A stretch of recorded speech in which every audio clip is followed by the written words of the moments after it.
You are listening to the Outside the Boards podcast. I'm Danny O'Leary. For most of my professional career, I have worked in mainstream sports for some of the world's leading sports organizations and properties and blue-chip brands, helping to create award-winning omni-channel marketing campaigns, result-driven sales strategies, and impactful brand-building initiatives. But all that work doesn't compare to the fun, excitement, and challenges I've been fortunate to experience working for the king of all sports, polo. For nearly a decade, I've put my heart and ambition into helping advance the sport of polo. I've made lifelong friendships, met some incredible people, traveled to memorable polo destinations, and heard the craziest stories. My goal is to share these people, places, and stories with you and provide a unique behind-the-scenes perspective of the game that breaks all the common stereotypes, all while discussing key issues affecting the sport today and the constructive sharing of ideas, insights, solutions, and best case studies for the purpose of advancing polo globally. Every week, I will have honest conversations with polo industry leaders, enthusiasts, and awe-inspiring people who make this sport great and fun to be around. I hope through their knowledge and their unique perspectives, they will motivate and inspire you. Together, we will explore ways you can make small tweaks to boost your polo business, whether you are a club, event, team, or player, that will amount to big changes in revenue, participation, attendance, and exposure. Saddle up. Welcome to Outside the Boards with me, Danny O'Leary.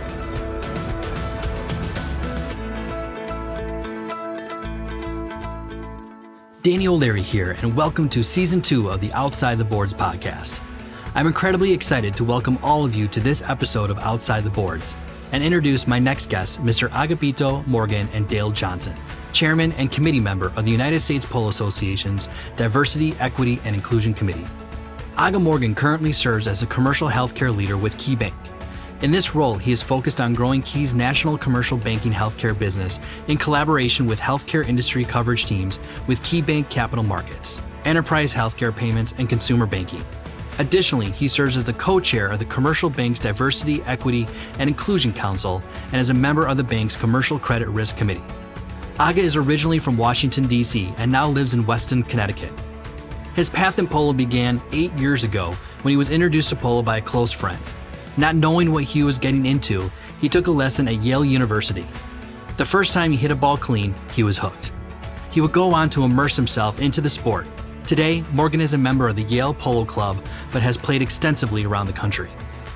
Dale Johnson is currently the manager of global platforms for Visa and is the founder of Equine Chain, a company created to credential horses on the blockchain. Dale is from Oakland, California, and recently returned to his hometown after living in San Francisco's Bay Area. Dale's involvement with horses and ultimately polo began generations earlier with his grandfather, who was a horseman on a cattle ranch north of Houston. His grandfather, Papa Charlie, who was a slave from Georgia, founded the ranch with his wife, Penny. Everyone up until Dale's grandfather was born on the ranch. All the fundamentals of horsemanship never left and trickled down to Dale's father and ultimately him. Dale's introduction to polo came from a visit to Buenos Aires, Argentina, and the purchase of a pair of polo boots. He came home and spent his first bonus on a polo clinic. But unlike hitting a ball or the thrill of riding, Dale was attracted to the game from how challenging it was. Aga and Dale are doing incredible things for the sport and are looking to change polo's image and become more inclusive and accessible to everyone interested in picking up a mallet. Their success at the Detroit Polo Club, which you will learn more on this podcast, is a perfect model to expand to other locations across the country, and I look forward at the prospect of creating a similar program here in Chicago. I'm honored to call Aga and Dale friends and excited to see them continue to do great things for the game. So let's get started, everyone. Enjoy. Welcome, everyone. Agapito, Morgan, and Dale Johnson. And Emily, we have you here as well with the USPA. I'm excited to talk to you guys. It's the most I've ever had on my podcast, and I hope to God it works and there's not an internet outage. But no, guys, this is fantastic. You guys coming on board and talking a little bit about USPA's Diversity, Equity, and Inclusion Committee and having an opportunity to get to know you guys just by reading about you, the work that you've been doing in Detroit. And I'm really just wanted to kind of dive in deep in terms of what you guys are doing. But first and foremost, I want to introduce you guys. Now, Aga and Dale, tell us a little bit about yourselves. Where are you guys from and how'd you guys get involved in polo? Hey, Dale, I can jump in and hand it over to you if that works. All right. Absolutely. Age before beauty. Sure. So yeah, Aga Morgan. I live in Connecticut, in Fairfield County, Connecticut. And my path to polo is probably not that different than a bunch of folks. Just quick, brief background info. I'm originally from Washington D.C. area, and through sports and academics, went from, let's just call it, the wrong side of the tracks or one side of the tracks to have access to schooling on the other side of the tracks. And I grew up playing fairly pugilistic sports like ice hockey and lacrosse and rugby in high school and in college, where I played hockey and rugby. My early career was on Wall Street, and I continue to work in the financial services arena. But with polo, it was about 7, 8 years ago. A dear friend of ours, he grew up in a equestrian family, and his father had always been trying to get me to try out a lesson. And polo seemed to be the least accessible athletic adventure out there. Maybe like auto racing or something was even less accessible. So I really had no idea what I was getting myself into. But with the encouragement of the Stanton family, I took a lesson at Yale from Liz Brayboy. And this was again like 7, 8 years ago. And I got to tell you, just with a foot mallet, the first time I hit a ball clean, much like on a golf course, I was hooked. I was hooked right away. I, by the way, had never ridden horses ever, right? So from there, that first lesson, started to really learn the basics of equitation and riding in a variety of different venues, and started taking proper polo lessons probably 4 or 5 months later, maybe 3. And then from there, it was pure dedication to riding and the fundamentals of the game. And it wasn't until maybe a year and a half later that I played in my first outdoor chukkers, because I wanted to make sure that I wasn't going to be in the way, that I was going to contribute, that I knew the rules well enough to play the sport. And from there, my family, it's a passion of mine, it's a passion of my family. We've really jumped in with both feet and now play nice competitive polo in the winters in the arena as well as in the summers. That's hopefully a good background on me. Dale, how about yourself? Yeah, very similar to Aga. I was born and raised in Oakland, California. Definitely a kid from the other side of the tracks. In fact, I find myself still living on the other side of the tracks, but largely by choice. I lived in San Francisco for about 10 years and decided to move back home to Oakland to really give back to my community, be with my family, and wanted to just find ways to be in a place that's really been good to my family. And my family ties in very much how I got into polo. My grandfather was a horseman. He was born in 1918 on a cattle ranch north of Houston. And his grandfather had founded this ranch after slavery, a guy we call Papa Charlie. So Charles Johnson was a slave from Georgia, and he and his wife Penny, after they were freed, if you will, they founded a cattle ranch. And so everyone up until my grandfather was born on this ranch. And he ended up coming to Oakland, California, like a lot of Black families during the Second World War. And he was an entrepreneur here, but all of those fundamentals of horsemanship and things like that never left. He was very much the outdoorsman. And obviously, that kind of trickled down from my father and then onto me. And I got into polo largely to honor my family's history. But the second part was I was actually on a business trip in Buenos Aires. I work largely in technology. So I was down there writing software for a financial tech firm that I worked for, and saw an amazing pair of boots in a leather shop. And I was like, I think these are for polo, right? And the shopkeep was, yeah, these are definitely for polo. And so I said, right there, I was going to go back home and play polo. And I'm a child of the recession, of the Great Recession. So this was my first really big job. And it was the first time I'd ever gotten a bonus. And I'd been working for some time. I spent my first bonus on a polo clinic. Didn't even know if I liked the sport or not, but I wanted to get into it because I was like Aga, athletic, loved horses, wanted to do it. So went to the Menlo Polo Club. I think you were talking to Don Jones, and it was really funny to hear that connection that Tommy Lee Jones had actually gone to Menlo as well. I was at the Menlo Polo Club, and Francesca Fanato of South Bay Polo puts on a clinic there just to get people introduced. So I paid for the clinic, and unlike Aga, I did not hit a ball. It did not click for me. What really did it for me was I got on a horse. I was a terrible horse person, terrible horseman.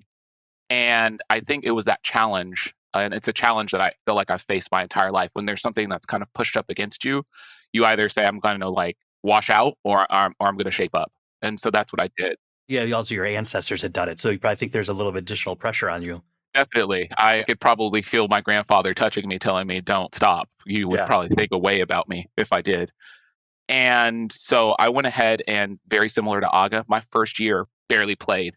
A lot of what I did was dedicated to riding, just riding and just becoming a good rider. And then, of course, with a sprinkle of chukkers and here and there, but didn't get really serious until about my second year or so in polo. And I guess the rest is history. But what's kind of been fun and unique is throughout my polo journey, I've documented it all on social media because I was saying to myself, wow, this is a great sport.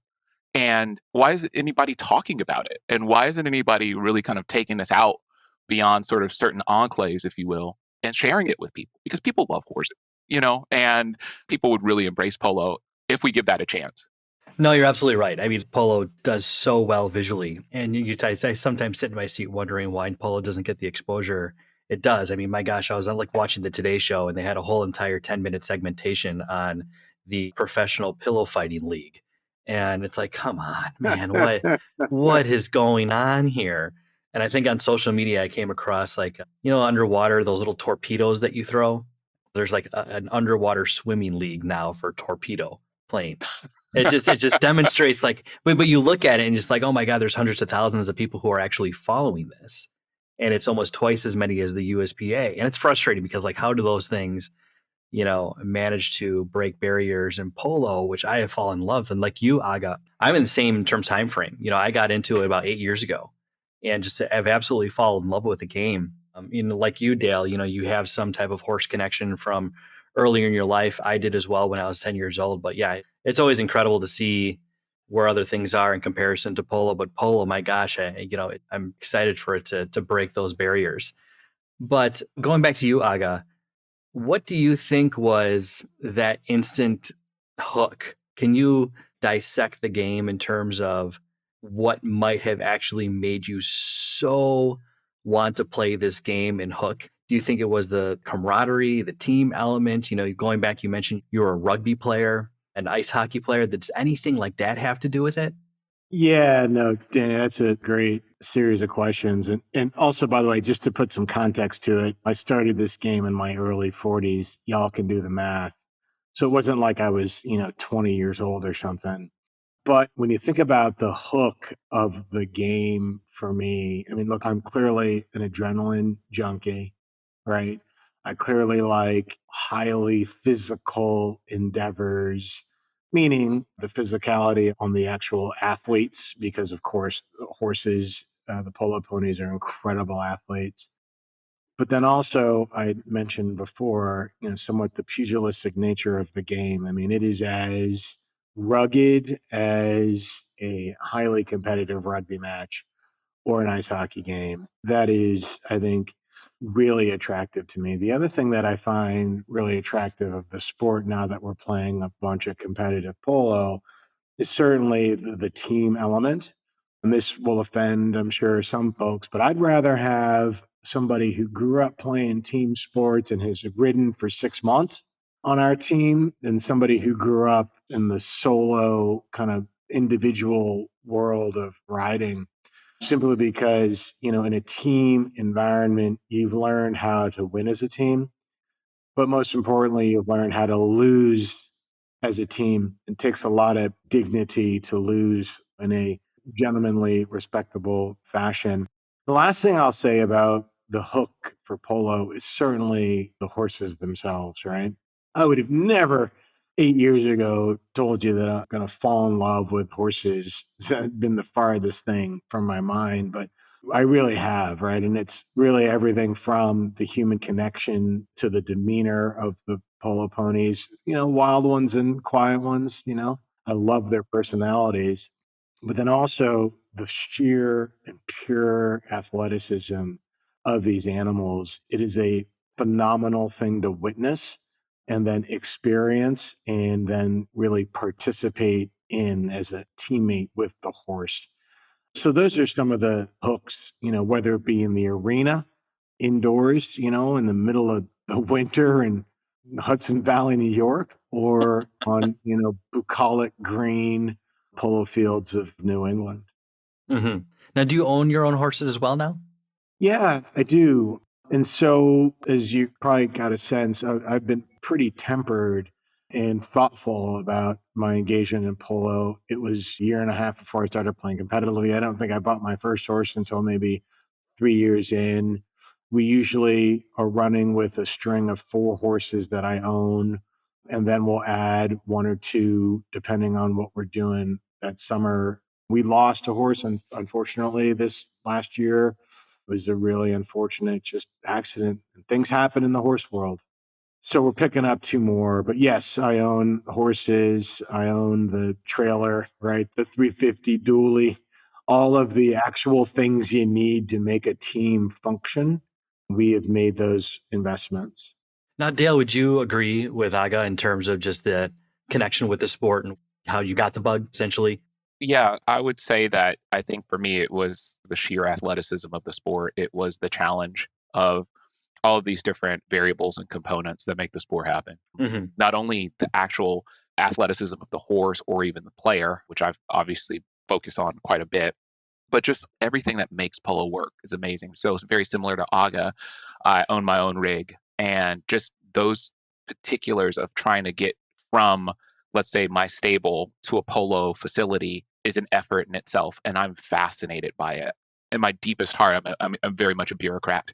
And so I love the management of that infrastructure, and just when you see it all kind of come together like this. Was describing polo to someone the other day, and I said it's like jazz. There's all this discipline and all these different rules, but there's so much improvisation to it too. It's just this amazing sort of cacophony of things coming together and coming together well. And so I think when I thought about polo and going into it very similar to Aga, I was very much tempered, not because of anything, but being much younger and earlier in my career, I simply just didn't have the money to do it. And so, like Aga, being a kid from the other side of the tracks, but also coming from a solid middle class family that just was like, no, we're not going to help you do these things. Yeah. I thought to myself, how am I going to make polo work? How am I going to make this happen? Because I want it to happen. So I had to be tempered and very thoughtful in my approach. So from spreadsheets to like, I have to sit this tournament out to, hey, come down to Indio. I can't. I just can't. I mean, I have a great job. I work in tech, but my goals and things like that, I can't do it. So, how do I align my personal goals with my polo goals and then sort of just drive that to make it happen? But you always have to kind of be this person of action, and every step and every component has to be to that place that is going to be greater. So now that I own a horse and have owned her for a couple years, now it's thinking about, well, how do we get the second horse? But how do we include that in sort of my life living in the city? Because I choose to live in a very dense urban place. This is where my career is. This is where my social circle is. And how do I keep a horse within, a 15-mile radius of my home? But then also, how do I get it down to the polo field? So it's a giant equation that I'm always trying to work out. And I think that's what keeps me coming back. It's that beauty. And I think I just get on the field each time. And for me, that's a victory. I'm like, you know what? I got from East Oakland to a stable to a polo field. I don't even need to win the game. Yeah. And I think that's why when AGA and the USPA came for the Diversity, Equity, and Inclusion Committee, that's what I love, because that's the kind of story we need to tell. I think we, as polo folk, I think when people look at it, sometimes they think it's staring up and it's looking at Mount Everest. I remember when I first walked into the Menlo Circus Club, and I'm going to tell you, ain't nothing like Oakland like Menlo. Like Menlo is a different world, 100%. And I thought to myself, wow, this is like Everest, but how do I make it so that I can scale each sort of height incrementally? And then how do you tell other people that they can do this too? That you don't have to go all out, flat out, and do all of these things. You don't have to buy all these horses and do all these things. There's a way to go about it. And there's a way for, I'm going to say it's an expensive sport. Let's not beat around the bush. Yeah. But there is a way for folks who, of some means or even at times limited means, to actually make this into a reality. And then how do you bring that to people? And so that's why I'm so honored to work with the USPA, to work with AGA, Emily, and kind of give talks like this. Yeah. But Dale, it's funny. What you're talking directly to is certainly accessibility, right? And the interesting thing is there are stories like yours, Dale, and my story throughout every corner of the polo community in the United Absolutely. States and Hmm. overseas. It's just no one telling that story. And when you think about what also is addictive to folks or that bug, it's the power of the game. It's the speed of the game. And I think that that's part of the context that if you're sitting on the sidelines with a glass of champagne and a big hat on, right, you kind of miss a lot of that stuff. Hmm. So I think a lot of our opportunity here, Dale, as we've communicated over the last whatever year and a half, is to tell that story and to tell that story to essentially anyone who will listen. Yep. And Dale, you add kind of an element that really doesn't really people talk about when people catch that polo bug, and the type of individual that plays the game, and that's kind of that individual who's very disciplinary to some extent, someone who likes that organization and is willing to take on the extra responsibilities of caring for a horse from the moment that you wake up in the morning to the process of tacking up your ponies, your rig, and so on and so forth to get to a match. There's a lot of work in that. Yep. People who, in a comparison, who own a yacht, they're not doing that. Right. Neat type of individual to get into this game. And it's really neat to hear that from you because it's very reflective of all the people that I know, captains of industry and so on and so forth, who you think would want to have a life of leisure outside of the work, but they choose to do this instead. There's more to it that feeds off. I think that's where a lot of people use that analogy of polo is like a game of chess to some degree. Well, chess takes a lot of discipline and it takes a lot of thought process and so on and so forth. Definitely 4D chess.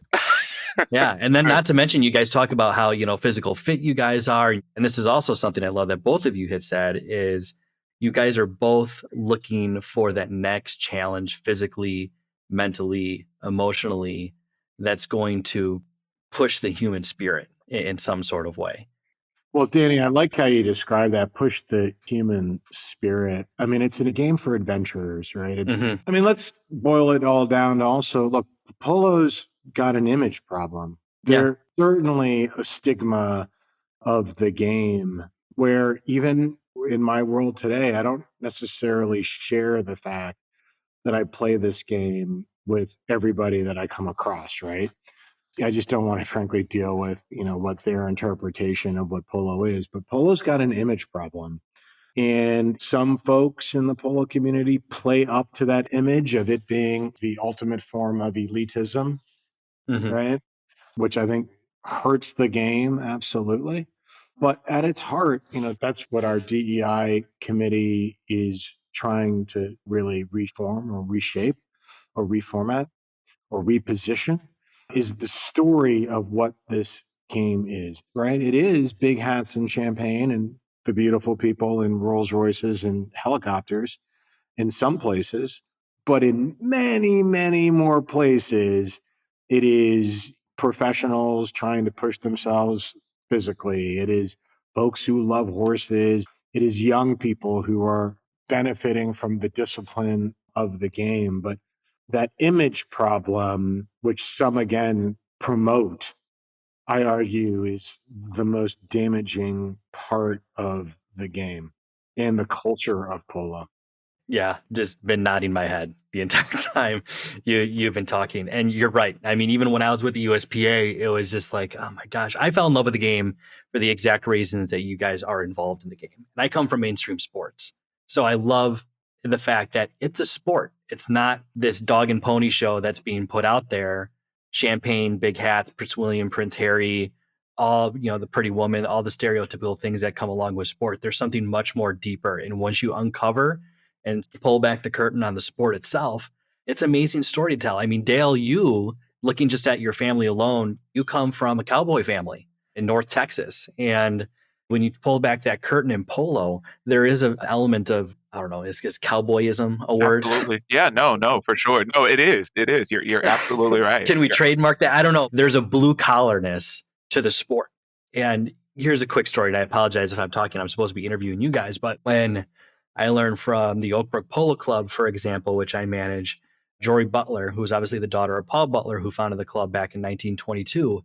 The reason that the Polo Club was founded, this is really interesting. It wasn't founded because of a leisure activity or the popularity of the sport or anything like that, but it was actually creating fields in a home to train cavalry officers back in the day because they're heavily used. It was after World War I. And the Butler family is providing predominantly a lot of the horses there. So they wanted to provide a training ground. So in itself, it's like it has this deep military background, blue collarish to some extent, and it just blossomed into something bigger beyond that. But I found that interesting that Polo in Oakbrook was not rooted in leisure or elitism in any sort of the word. Right. This podcast episode is presented by the Gay Polo League. The Gay Polo League is the only LGBTQ polo organization in the world that is dedicated to producing high-end LGBTQ polo events and experiences. Its mission is to inspire and empower those individuals who identify themselves as lesbian, gay, bisexual, and transgender via the promotion of and participation in the sport of polo. The GPL promotes the sport of polo to provide equality, pride, inclusion, and confidence for those individuals who face discrimination simply due to identifying themselves as lesbian, gay, bisexual, or other non-traditional sexual or gender identities. GPL works to create an atmosphere that affirms and supports the understanding and acceptance of all individuals regardless of race, sex, or sexual identity, and works to promote goodwill and camaraderie in the community. Its ongoing goal is to raise money at GPL events to help LGBTQ organizations better serve their communities. Our battle cry is, the slightest difference makes all the difference. GPL is changing perceptions in the LGBT community, athletics, and society at large, one chucker at a time. In 2022, the GPL was awarded the Champion of Equity and Diversity in Sports, awarded by the Palm Beach County Sports Commission. We invite you to join us.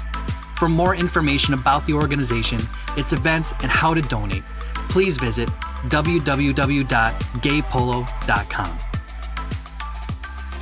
I really wanted to dive into the DEI and how that ultimately came about. When would that committee was formed?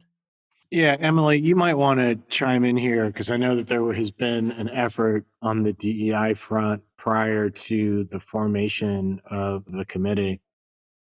Yeah, I can speak a little bit to it. I came in to the DEI committee as we started working towards the Detroit event, but it mostly started in the board and staff committee, and they saw a need to try and add an additional committee to work on diversity, equity, inclusion. And that's where they started moving forward with what would that look like, who would chair it, and I kind of assumed they headed over to Aga soon after that. Yeah, no, so Liz Brayboy, she had reached out to me, and I've known Liz through my polo journeys to help them think through what a DEI committee would first look like, and then second, what would be some of the critical focus areas for such a committee. Pretty new thing for the USPA.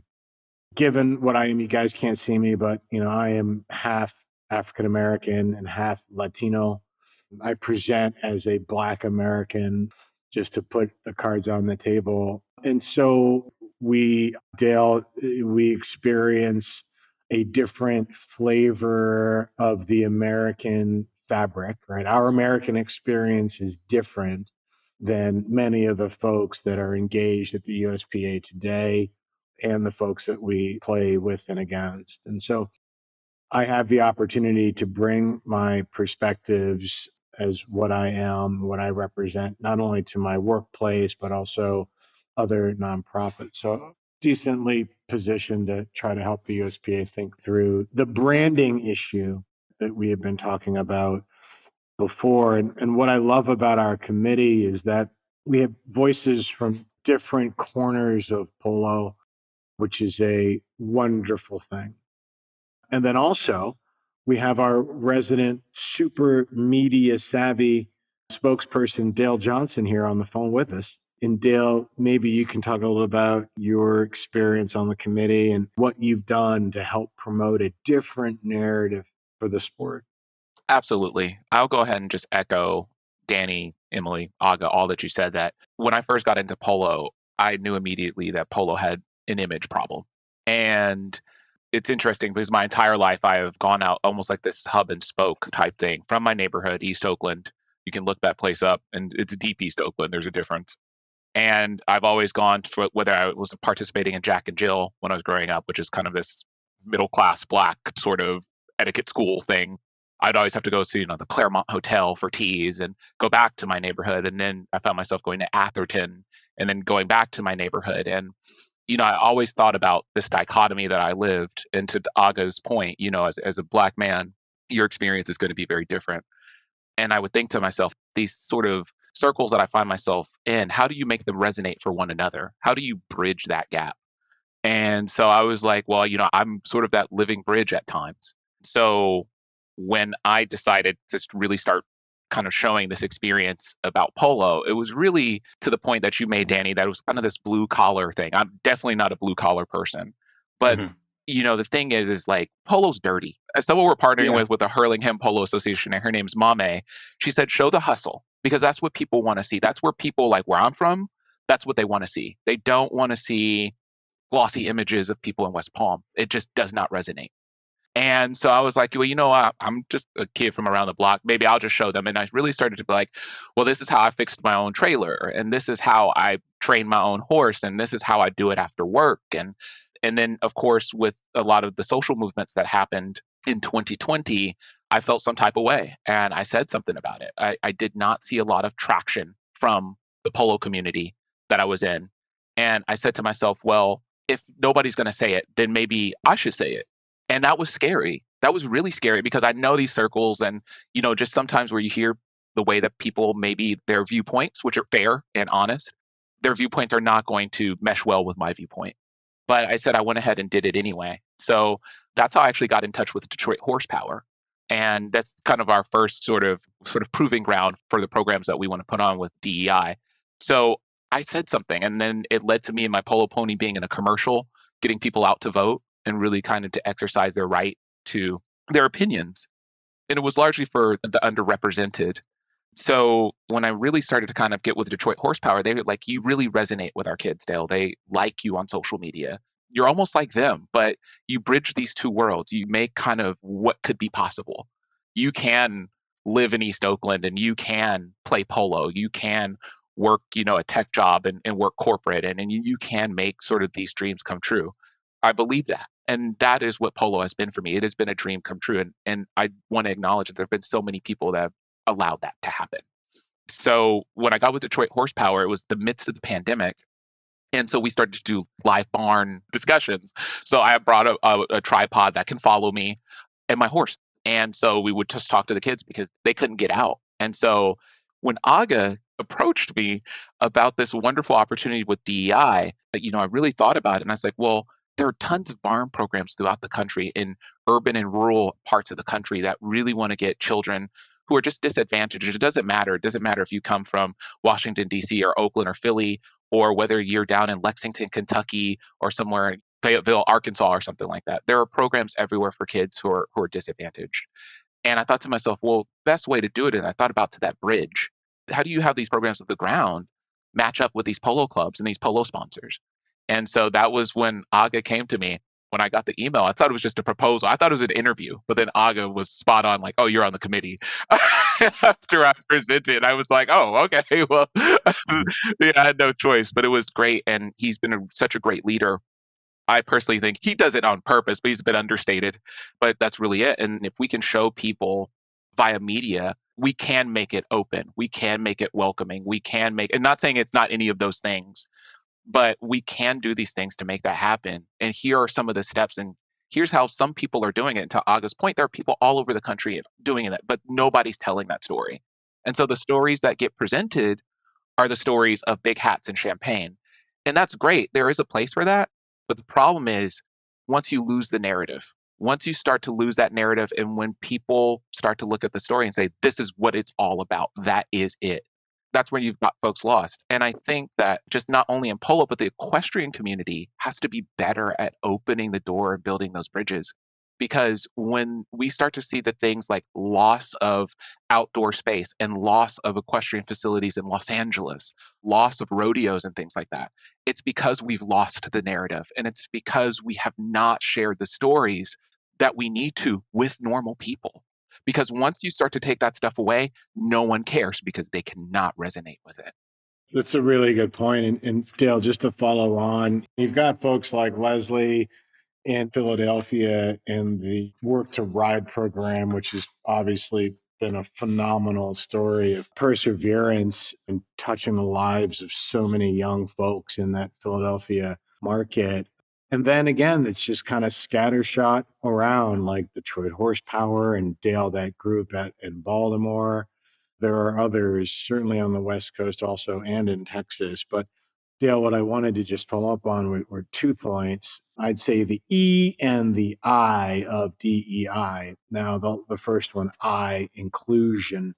And that's really what we're talking about, inclusion of voice, inclusion of participation in the discussion of the sport today and of where it can go tomorrow if we as shepherds help it get there. Now, our voice is sometimes going to be different than other legacy voices in the game, but all voices are important. And then, Dale, what I love what you were talking about on the E side, the equity piece, and I just like to think of equity as ownership. And Dale, what you and other members of our committee have been able to tell that story of ownership, whether it be the logistical challenges of getting to the game, right? To facing and publicly saying, facing the fears of the sport itself. It was like climbing Mount Everest, what you said. And for me, it was really similar. But that's part of ownership. Look, we are all stakeholders in this game. And I am as much a stakeholder. Dale, you are as much a stakeholder as the person who casually takes a lesson here or there. We are all of the timeline and the story of this game.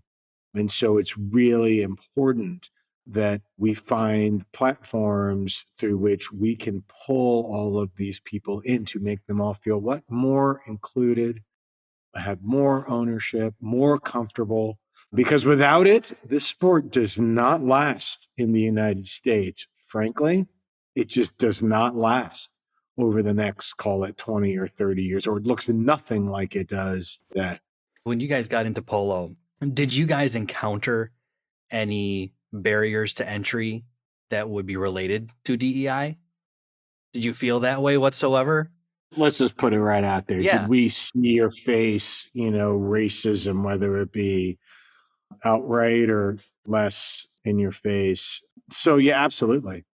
And by the way, it ain't anything new, Danny. It's just the way that I live my professional career, my athletic career as an African American / Latino playing ice hockey in the late 80s, 90s wasn't a very inclusive environment to say the least. So I've grown up with a pretty thick skin to all that stuff. And frankly, it just gave me more determination to do what we always are called to do, which is be better. So yes, overt, absolutely. More passive comments and things of that nature, actions, absolutely. But it is my obligation and opportunity, I think, as a steward of the game to look past other people's shortcomings and just control what I can control, which is how I respond to the ugliness of, frankly, the American fabric, right? I cannot let that deter or cloud the bigger vision. There are many folks who are much braver than I will ever be that faced much worse to simply eat at a counter or ride a bus or go to school. Not equating this to that, but I think you have a sense for how I've experienced this place. Dale, hopefully I wasn't too strong worded there. No, I think it's a casual conversation. We can be as strong worded as we Yeah, no, this is the want. purpose of the podcast is like this. Yeah. So I'm gonna take liberty with that. No, I'm kidding. No, I appreciate you sharing your experience, Aga, and Emily. I'm sure you could probably chime in here too, being a woman, being in the sport as well. Definitely want to acknowledge that viewpoint. I would say that maybe there have been some passive things, not necessarily directly in my community. I think the Bay Area, the great thing is it's a metro, right? It's fantastic. That's the beauty of it. There's lots of different types of people that folks are exposed to. The downside of that is we don't have a lot of land, so everything's expensive, including polo. But we get one upside, and that's the folks being open. But I would say being in social media, for example, people are really ugly. They're ugly behind the scenes. So behind all of those glossy pictures or those posts, there are direct messages of people who are dark. And the things that I have been told and the things that have been said to me, I'm uneducated. I guess my multiple degrees mean nothing. I'm uneducated. I'm clueless. I'm all of these different things. And some of these people come from the polo world. And I tell them directly, I was like, if you feel some type of way about it, then you do it. You get out there and say something. I was like, do you go to school children and teach them about equestrianism while at the same time working a job, while at the same time maintaining your polo pony? Or do you sit up there in an ivory tower? Because if you do, shut up and sit down. Let me do what I do. I don't think people are ready for that viewpoint yet. But yeah. believe you me, I've been polite. I don't want to ruffle any feathers because I think sometimes I'm still scared because if I do talk to what I think this person who's trying to be a gatekeeper under the auspices of trying to be helpful. So I'll give you an example. I had the blessed opportunity to be a spokesperson for the United States Polo Association's clothing brand, taken pictures, done all these things, and it's been fantastic. Love work with the USPA. But this person says, you should be grateful that the USPA has chosen you. All of these things. And I had to remind them, I said, we had a contract. Just as much as I signed that contract to promote the USPA, and the USPA is going to promote me, I was like, this is a mutual benefit. And this person almost made it seem as if I was given a handout and I should be grateful. And they said, and these are the suggestions I have for you about how you need to do this, that, and the other. And this all came from a video of me just filming a horse in a field. And the horse was lame. He was a little gimpy, but I was just saying that's what we see with horses. And I said, all I did was film the horse for 10 seconds. I said, Yeah. I didn't do anything else.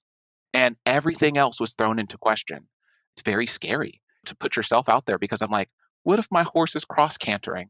What if she's off? Or what if my posting diagonal doesn't look good in this video? I know I'm going to get called out for it. And that's 15 seconds. And so every day you have to come super tight because it's like, if I don't do this right, somebody's going to say something. But after a while, you can't care anymore. Now I'll throw a curveball out there. Are you targeted because you play polo and that you're African American? Because you're part of such of an elitist sport that's predominantly white? I would say that if there was a good sample, but the people who've come after me are polo people. Yeah. It's no one from my own community. I think when you come to East Oakland, people love it. They love it. And this is contrary to what I've been told. I remember one time I was at a polo match and the guy was like, people hate us. Like if you take the sport to the normal people, they'll resent you for it. And in my head, I thought to myself, you don't know normal people. I get to touch people every day in my community. My mom is a big community advocate, so we've always worked. And I was like, you don't know normal people. Give them a chance.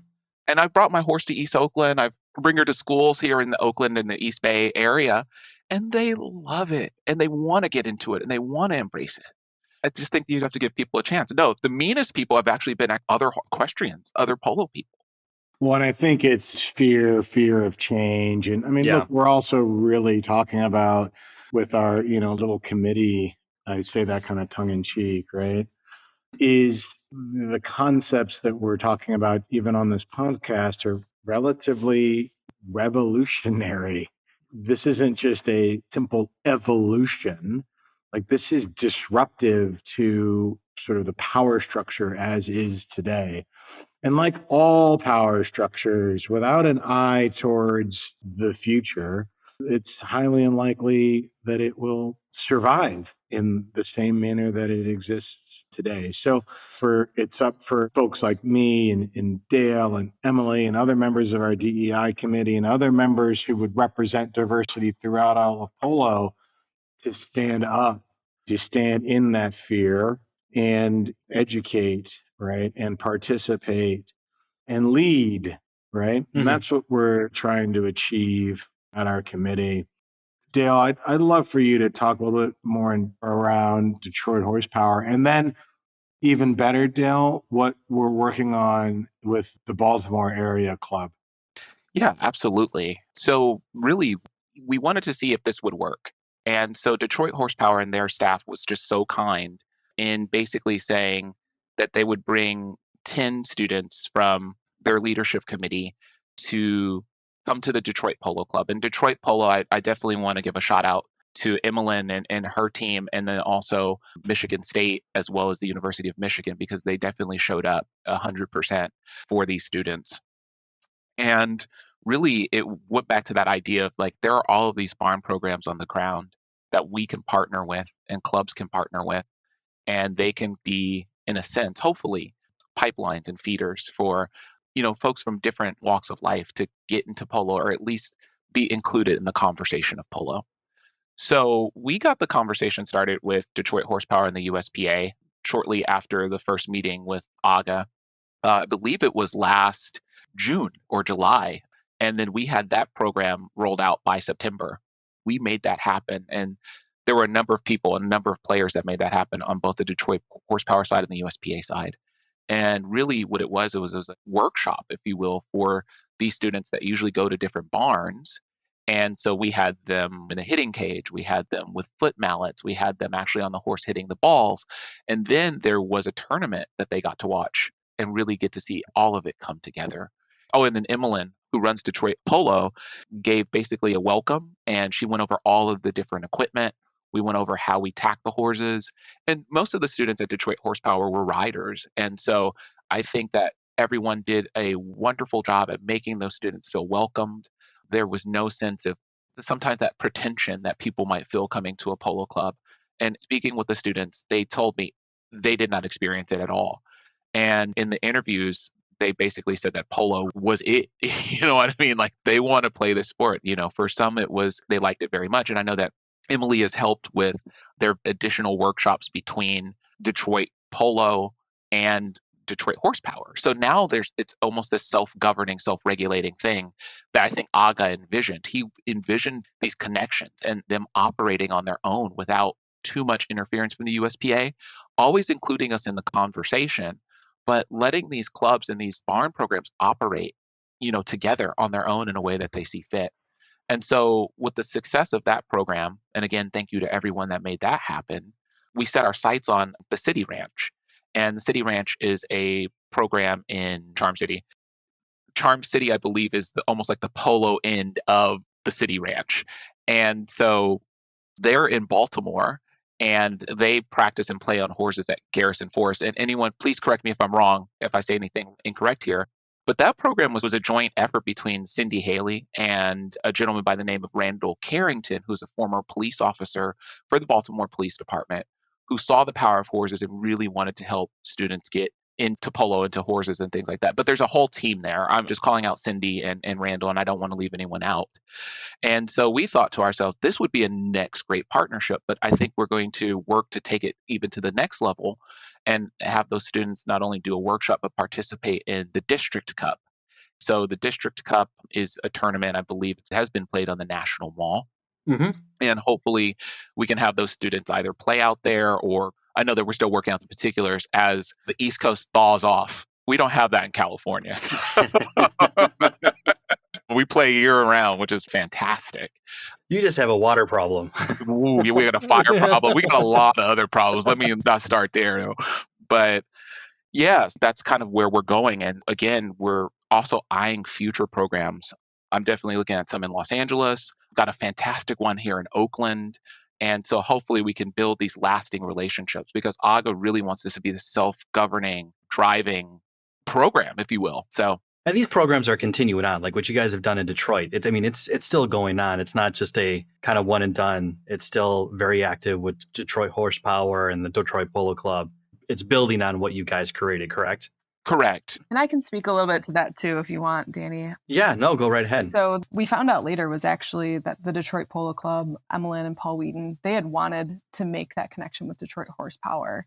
and figure out how to do something with them. So they were incredibly helpful because it's something that they also wanted, and they came up with the structure and how it should all be run.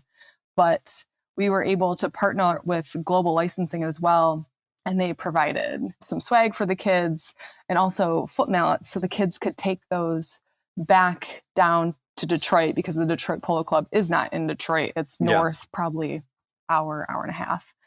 So they had something to take home so they could keep working on some skills, but they've had at least one other in-person clinic with the Detroit Polo Club where they've gone back out to their winter location. And I know that they're planning on doing more as long as they can. How was the involvement with the two, I think it was University of Michigan and Michigan State? Is that right? That you guys also included in there? Yep. Was it their players that participated as volunteers and helping cover that age gap, if you will? Yeah, totally. They all jumped right in. I mean, we split up the groups. Emmeline was working with the kids on horses, and I was there in the arena with her helping out. Dale was out on the field with foot mallets with a bunch of the kids. And then Paul Wheaton had a group in the hitting cage. And all of those college students, and actually there were some graduates that were out there too that were there to help for the weekend that were playing polo in Detroit last summer. But they all jumped in, helped the kids out, just talking them through things. It was just a really great event all around. And then you mentioned obviously Baltimore and its expansion. Are you working with a similar type of organization like Detroit Horsepower? I mean, are these common organizations that you see in a lot of cities? Yeah. So the organization Dale was talking about is called City Ranch, and they bring horses to kids in inner city Baltimore. And I mean, they literally bring them to kids. They take them to parks and they give pony rides, and it's not necessarily kids coming in to take lessons. They're taking horses out to the kids. They're bringing kids into their facility. And then with City Ranch, when they connected with Cindy Halley at Garrison Forest, they formed what they call the Charm City Polo Team. So they've brought some of the kids that have learned how to ride, have learned the basics down at City Ranch, and then they go up to Garrison Forest School. Don't ask me what the time difference is there, because it depends on where you are in the city. It's probably like a half an hour to 45 minutes to get from where they are up to Garrison. And then you're looking again at doing that after school or on the weekends and trying to fit in between the Garrison Forest polo schedule, which is also quite tight because they have high school teams, they have middle school teams and club players. So trying to fit them in with everybody else. But they have taken these kids from not knowing anything about polo to this year they played in their first tournament. They joined the intercollegiate interscholastic ranks this year and played as a high school team, which we play as club teams, but they played in the high school bracket, which is a huge step for them to be able to come from not knowing anything about polo to hitting that point. This April, the sporting world will be celebrating a momentous milestone as the Lexus International Gay Polo Tournament, presented by Douglas Elliman, returns for its 12th year from April 6th through the 10th. The International Gay Polo Tournament was founded in 2010, and the event has grown in popularity, creativity, and impact, with nearly 3,000 players, attendees, and merrymakers from around the world attending the event annually. The event was created to generate awareness and to move the needle forward for LGBTQ athletes, and to ensure athletes not only have the same opportunities, but also have a safe place to learn, grow, and excel in their sport. Since its inception, the priority has remained to raise a significant amount of money in support of diversity and inclusion initiatives for other LGBTQ organizations. Since becoming a 501c3 organization, the GPL has donated over $30,000 to organizations such as Compass Youth Program and SAGE. This year's event will benefit One Pulse Foundation, an organization born after the tragic events that unfolded at Pulse nightclub, where 49 people lost their lives in 2016. One Pulse Foundation's mission is to create a sanctuary and build a national LGBTQ museum to honor the victims. This year's event will be marked with full slate of activities and will celebrate with fun, fashion, and of course, polo. The 5 days of festivities will come to a head in a majestic match only rivaled by the creative competitions from the tailgaters when the event returns to the International Polo Club Palm Beach in Wellington, Florida. To learn more about this year's event and to purchase tickets, please visit www.gaypolo.com. Thank you for your support, and we look forward to seeing you at this year's must-attend event. Hey, Danny, I'm going to have to drop here to get back to my family spring break. Sure, no, that's no problem. I do apologize, but a couple things. First off, this was a really pleasing experience, so thank you. Mm-hmm. And I definitely would love to meet you up in Chicago sometime soon. Well, my next question was actually, have you ever researched in Chicago at all as part of this program? I'm not aware if there is some type of city ranch or Detroit horsepower in Chicago. Here's what we can do very quickly. Emily and team USPA employees can help us. And Dale, you're good at this too. There are, I'm sure, resources, groups that would benefit either already in the equestrian world or not from the life skills that you learn through a barn experience. And then we would want you on the ground, frankly, given your media presence and obviously your love affair for polo and what we're doing. And we can leverage your platform also. But that could be a nice next move for all of us after Baltimore. And these things typically flow pretty organically. We've got to go to where the interest is and where the energy is. Yeah. I mean, and Emily, you can attest this. What we have in Dale and some other members of our committee are just absolute doers, people who are incredibly passionate and in no way passive, right? These are people of action. And so that's where we need to really focus our attention because, as Dale said, the goal here is to have these things now live on their own, these opportunities, these inclusion events, this diversity, having it grow organically in various markets around the country, that is success. And if it happens to be in the Chicagoland area, then let's get after it. I mean, look, comparison to the Detroit Polo Club, we are 17 miles straight west of downtown. And Oak Brook Polo Academy, which I have to give a shout out to Turner Wheaton, who is the son, I think, of Paul and Emmeline, right? Nephew. Is that correct? He's their nephew. Yeah. So we have that connection right there, which is in Bolingbrook, which is equally 30-minute drive outside the city. So we are in a really unique place in order to really capitalize, I think, on what you guys are doing in Baltimore, what you guys have done in Detroit. All right. Well, it's settled, Emily. It's settled. Market. I'll take a look. We'll start looking. And the cool thing is it doesn't just have to be a youth program. Right. Zach Grob, another member, has been looking at a veterans program. And same with Megan Gracita has looked into some veterans programs, women's programs. So there's a lot of areas we can reach out to. Kids came first because that's what worked out first. And that was kind of what was presented to us first. In addition to women-focused programs and veterans, one colleague of ours on our committee plays a huge role with the Gay Polo League, right? So when we talk about inclusion and diversity, and equity, it's along all lines. All voices matter. And again, we're just trying to change the narrative kind of universally here. So many opportunities, I think, for us to move the ball a little bit. Yeah. And that's all we can really expect. Another offshoot of this in terms of a discussion is also the commercial value of it as well. Oftentimes, this is the background that I come from, IEG Consulting, IMG, analytics, commercial performance, sponsorship, and what have you.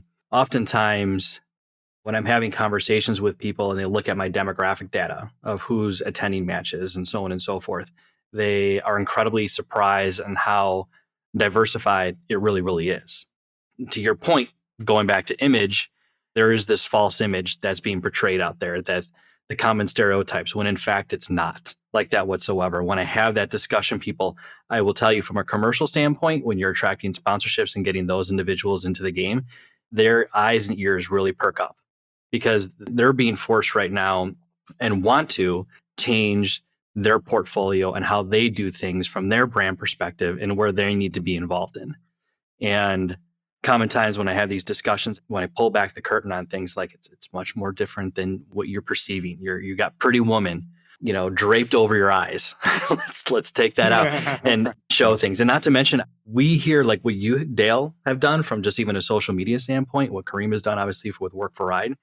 There is strong ripples effect that I've heard already here in Chicago. I get phone calls from Black charities and things like that, where they're doing things for women or inner city kids and what have you. And they drop your names. They do, saying, hey, I saw so-and-so. I saw so-and-so. It's just like, this is fantastic. I mean, we're not even doing that much. And I'm hearing Dale's name here in Chicago. So what you guys are doing does have ripple effects. And we do hear it from those communities. No question about it. So it is working, even in places that you would not even expect it. That's encouraging to hear. I love it. Absolutely. And now I'm even more excited for Chicago. Guys, my wife is giving me that look. So I need to drop everybody. You better go, Aga. Thanks, everybody, for the opportunity. All right. See you guys. Okay, Thanks, Aga. So it's incredible what you guys are doing. And I think, social media has really strong ripple effects in what it does. And you continue to develop that following. And, despite what you might get in terms of negativity, it's making waves. That's no question about it.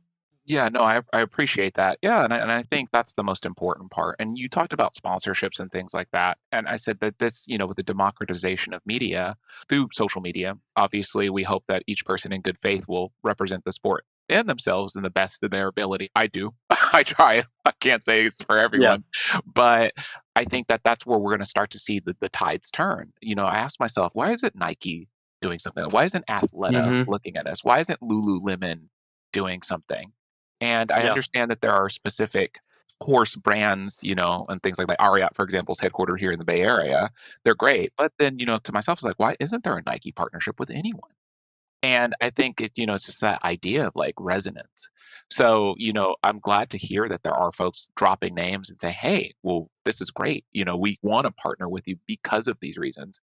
And I think that, as we continue to do these efforts, I think we'll see more of that and grow the sport. Because I think at the end of the day, my goal is grow the sport, grow it. Mm-hmm. However, not by any means necessary. That's not good because we're dealing with horses that, somebody's going to get hurt. But that aside, I think really it's how do we grow the sport? And I have this idea that people attach themselves to things that they feel. So polo being so nomadic, it's hard to attach yourself to players. It's hard to attach yourself to these people. But if you start to kind of build these regional players, like let's say that there were great players in Oak Brook that people could look up to, or great players in Detroit or wherever, and people start to attach themselves to those things, that's where you really start. It's like a hometown team, right? Everybody here can call out Steph Curry. Everybody here, can call out your favorite NFL star. Nobody can call out their favorite polo player. I mean, except within the polo community. So I think you still have to build the personalities and the players that resonate with people, because I think people have to see themselves, and that's the inclusion part. They have to see themselves in the player. You're absolutely right, because my PR director is constantly telling me, what is a connection to Chicago? What is a connection to locally? Even when you bring in all these pros from out of state and so on and so forth, it's not making any traction. I could get Nacho Fergazis here or Nick Roldan. It probably will not resonate at all with local publicity. Oh, yeah, okay, here's so-and-so. But I'll tell you who does. Pamela Flanagan. Right. Pamela Flanagan, who's from Barrington, is making waves in the polo world, winning the U.S. Open. Everyone loves her. Right. Jared Zenny, local pro from Lake Bluff. Now we got Jenna Davis, now who's in the FIP. It's just like, it's going to happen. But to your point, investing in that local talent, I think obviously goes a long way. It does. Yeah, no question about it.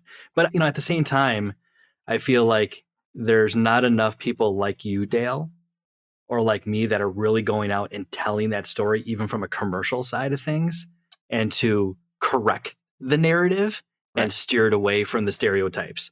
Right. Because breaking that barrier, the pretty woman and all that kind of stuff, it's something that's always there. We don't need to sell that anymore. But, even my conversation, you probably listened to my podcast with Dawn Jones. We talked a little bit about the fact, and I know we talked a lot of it outside of our podcast. There's probably about 8 hours of behind the scenes content that's not in that 2-hour podcast. Yeah, Dawn's a wealth of knowledge. Yes. And we were even talking about the fact that, you again, pulling back the curtain and seeing kind of the blue collar-esque and the lifestyle of what polo is. And I talk about the pros are essentially surfers, they're migrating to where the waves are. And, you look at the grooms and kind of the dirty side of polo. And then you think to yourself, oh my gosh, with programs like Yellowstone and all those things kind of coming up, it's like polo can capitalize on this because there's elements of that in our sport that people can relate to. Right. And people need that kind of intrinsic emotional type of thing to really connect with something. And that might be a way to do it. You're absolutely right. And I think not only do they connect with the human aspect, but they connect with the horses. I Yeah. found that here in the Bay Area, Sunny, for a lot of people in the equestrian world, is a household name. It is so funny. She has a special trailer. We ride around the Bay Area, and people just like, someone called me the other day, like, I saw Sunny riding down the freeway. And I think it's building that relationship. And I was in a sports documentary sponsored by a producer and director by the name of Michael Crocker, and it was Lead Change, and we won a bunch of awards. It's on the Equus Film Festival tour right now. Okay. And then we won the Los Angeles Film Festival, I think, and the Alameda County here in the Bay Area Film Festival. Mhm. But it's really the story of the journey of Sunny, but the journey with me with Sunny, and how we make polo happen, and really just kind of talking about that sort of blue collar feel of the sport. So we filmed at South Bay Polo, and then we filmed largely at the Oakdale Polo Club, which is just right outside of Yosemite by 100 miles. And that's a really rural, very well-known club run by a guy named Mike O'Farrell, who's been in the sport for 50 plus years. And he just takes horses who are kind of, can still playable, but just kind of at the end of their career. And he has like a sand lot, and people can come out there and they charge low fees. I mean, it's like $50. And people, if you're in the Metro Bay Area, I mean, if you're willing to drive the 70 miles, you can play polo. It's really accessible. So we talk about that. And so there are ways to go about it. So what's next for then the DEI committee? What do you guys have in store? I mean, anything above and beyond what you guys are doing in Baltimore and Detroit? Emily, I mean, I can jump in here, but Emily, I don't want to monopolize. I don't want to monopolize the conversation. You're fine. You're a committee member. I'm just staff. Go ahead, Dale. You go for it, and then I can talk about some other stuff too if we need to. Yeah, because Emily, she's done some really secret stuff that I love. But Okay, I will talk about this. We'll talk about Baltimore just a little bit more. So at one point, we were trying to figure out what we could do as a committee to like help benefit this Charm City Polo Club. And we had talked about doing a clinic, but the kids were already playing polo. They were already learning how to play polo.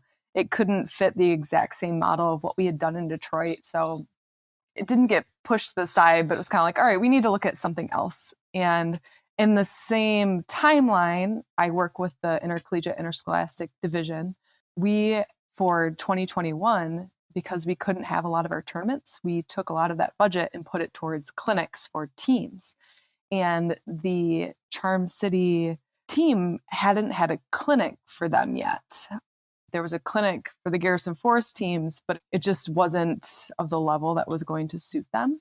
And when I was talking to their coaches and organizers, they said, what we could really use is, like a horsemanship clinic. Can we figure that out? So I kid you not, in the last weeks of December, we figured it out. We found someone, Elizabeth Beth Supik, who lives in the Baltimore area, does a lot of tournament managing for the II, is a phenomenal horsewoman. We scheduled her and the kids, and I think maybe 3 days after Christmas, they got a clinic, and we got it done. And I told the committee at our next meeting, like, oh, by the way, this happened. Like, we did something for them. It wasn't really through us, but it was through II. And Dale's like, where are the pictures? Why didn't you tell me? I would have promoted it. I was like, I'm sorry, Dale. It was just, I'm like, we had the chance and we ran with it and it got done. And he was like, you're so sneaky. How did you get that done? But what we are focusing with them is, a bigger event in the summer when it's not freezing in Baltimore and the DC area. Definitely focusing on that one. Yeah, I like the idea of the ninja events too. I mean, this idea of promoting it and selling the sport and selling what we're doing to the grander audience is always on my mind. How do we drive traction? It's probably largely because it's what I do at work too. I'm in data science and business intelligence, and I'm always telling people about how to best go about to optimize the business and sort of improve efficacy and things like that. And so, I'm thinking about that all the time. But I do, like, very similar to Emily, I do pop-up events here all the time in the Bay Area. I visit schools with my horse, Sunny. So I work at Visa, and they're fantastic about community service. In fact, they did a whole spotlight on me in polo for Black History Month, and just talking about how employees go above and beyond. And so school students here are just selling the sport and then a lot of these are student like schools in urban areas. Our trailer's small enough to make those maneuvers in some of those tight streets and stuff like that. And Sunny's just a rock star, but the kids just love it. Those are the kinds of things that we're going to have to do, is just to do more that kind of outreach that I think goes a long way. I talk to some of the principals are my friends, and they're like, these kids still cannot stop talking about polo. And then you've got parents reaching out to you in direct messages. So I would say that I spoke about mean text messages, but I get a lot more hopeful ones of parents wanting their students to ride and asking for resources and asking how they can get involved in these things. That's kind of where some of the next steps are. So the ninja events obviously are something that we're doing, but I think the next event outside of Baltimore, I've been looking at hopefully getting something done in Los Angeles at the Los Angeles Equestrian Center. I spoke with a show jumper. She's a really fast up and comer by the name of Zoe. She's with the Compton Junior Equestrians. And I asked her about talking to the Compton Cowboys, who really put on that program. And Randy and that group that runs that group, I think, would be very much open to that. The Compton Cowboys they're pretty much a household name these days, I'd imagine. And then, of course, we've got programs here in Oakland. We have one barn program between Oakland and San Francisco, which is shocking because you're talking about close to 2 million people. And we've got one program run by a former ICU nurse by the name of Patricia Jackson. She and I just had a meeting yesterday, and we're doing a bunch of fundraising for young people for ground to saddle programs.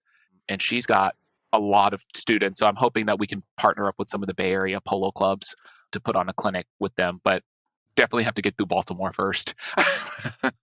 What is kind of the reaction that you hear from some of the parents at all? So obviously they are incredibly important, but obviously do they see the value in not just polo, but equestrian sports? What I've seen from parents from all walks, all backgrounds, because even in big cities like San Francisco and Oakland or wherever, even your more affluent children are not riding horses just because they don't know where to go, because accessibility is a little bit more difficult. Like in Oakland, we've got the hills and the flats. It doesn't matter if they're in the hills or the flats. These parents are over the moon. They're like, wow, we did not know this was possible. We did not know this was available. We didn't know that this is an option even, right? And that goes back to my idea of like that decreasing open space, that decreasing getting people outdoors and really embracing these things. And so I think that's another part of the narrative that the USPA and Emily and Aga and myself are all really trying to take on as, we kind of move through all of this. Do you also find that from the parents' perspective, the work ethic, the characteristics, the maturity that is involved in these sports is incredibly meaningful that they're not going to get elsewhere? Yeah, I expect, and I hope that I know with my parents, I know most parents definitely value all of those attributes and really want that. They do value those things. They do value sort of the responsibility of the horse. They do very much like the idea that their children are caring for these large, very precious, very patient creatures. And yeah, I think you hit the nail on the head there. I'm a parent. So, I look at my kids, for example, and the fact that I learned when I was a kid. And I remember the amount of work that was involved and just riding a horse and then falling off and then having that, when you're a 10-year-old kid or younger and being that brave to get back up on a 1,000-pound animal and continue. Those personality and characteristic traits it instills and what it imprints on a kid is life-changing. It was for me. Yeah, and I know that the schools I go to, like the road show that Sunny and I do at local schools in the Bay Area, we talk about empathy, teamwork, compassion. We talk about perseverance. So we have a curriculum that I really go over with the principals before we go. And then, the biggest one is we talk about empathy. And that resonates a lot of what's going on in the classrooms, what they want to teach. And they were saying that since the pandemic, a lot of those skill sets have been lost naturally. And so kind of reshaping that conversation with our young people, young students is really important. And bringing a horse and really emphasizing those points. I've spoken up as to high as 6th grade, and I've been invited to a high school, is to really kind of push compassion and to push empathy and to push teamwork. And then also to talk about those points that you made about discipline and perseverance. And so, I think in the last one, I was there at a school just last week, and I said, perseverance. I said, for example, I was in a traffic jam, and I said, and people were just cutting me and the horse off, and I wanted to turn around, but really, most importantly, it's important to keep the horse safe. And I wanted to come speak and talk to all of you. And that's what perseverance, so that's what being a steward means. And so we kind of talk about those things about stewardship, and there's a lot of intersectionality there for us. So I think being a man, for example, is a big one, and talking about a horse and talking about things like empathy and reshaping those conversations about what it is to be a polo player, to be an athlete, but to be, if you're a bigger guy and things like that, that's not usually what we associate with those types of people. That's not what we associate with horsemen. And I also will emphasize that in my experience with polo, that polo players treat their horses like tools. Polo players treat their horses like expendable. And we have to also reshape that conversation. So to be able to do that, and then also, just as I'm going to point it out, to be a Black man to do that is really huge. There's a lot of intersectionality there. There is a lot of, I think, just as men, for me as a Black man, for any man of any make, there's a lot of healing that has to be done in terms of ourselves, and then also with society at large, about reshaping that narrative of what manhood and masculinity and working with animals and working with our teammates, the point that Aga mentioned, means, in being that steward and being that, he called it a gentleman place, so I'll call it a gentle person. I'm trying to watch my language. I know that, I don't want to offend anybody. But so I think about all of those things when it comes to polo and diversity. Yeah, I love what you said, though. And I think this is a great way to end our podcast, is what it means to be a polo player. And Emily, if you're still there, I think that you, Dale, you could probably be the author. It'll probably be a very lengthy book as to what does it mean to be a polo player. Because when you discuss all those things and everything that was part of this podcast, a polo player almost sits on top of the Everest, even compared to other sports. There's so much involved that the characteristics of being someone like that is an incredible human being at the end of the day. That's something I think that, we could further discuss, but what it means to be a polo player, I think, is in itself being redefined as we talk today. This is fantastic. But Dale and I know Aga, he's pure in spirit. And Emily, I can't thank you enough for being part of this podcast today. I think it was very enlightening, and what you guys are doing is so incredible. And I'm excited to be a part of it. And we want to immediately talk to you guys after our summer season's over to figure out how we can implement this here in Chicago, and obviously help you anywhere else in the United States, most definitely. I hope you guys enjoyed spending the time with me as well. And anything you want to add before we break? This is an honor, Danny. Thank you so much. And hopefully I didn't talk too much. Thanks for having us on, Danny. Not at all. I mean, this is what's fun about these podcasts, is just, it's very open-ended. It's like you're having a cocktail and discussing things. And when you become passionate about it and you hear the fluctuations in your voice and so on and so forth, that's what makes these things exciting. No matter how exciting or how uncomfortable the conversation can be. We touch on those low points, we touch on those high points. And at the end of the day, you guys brought that. And I couldn't be more thankful.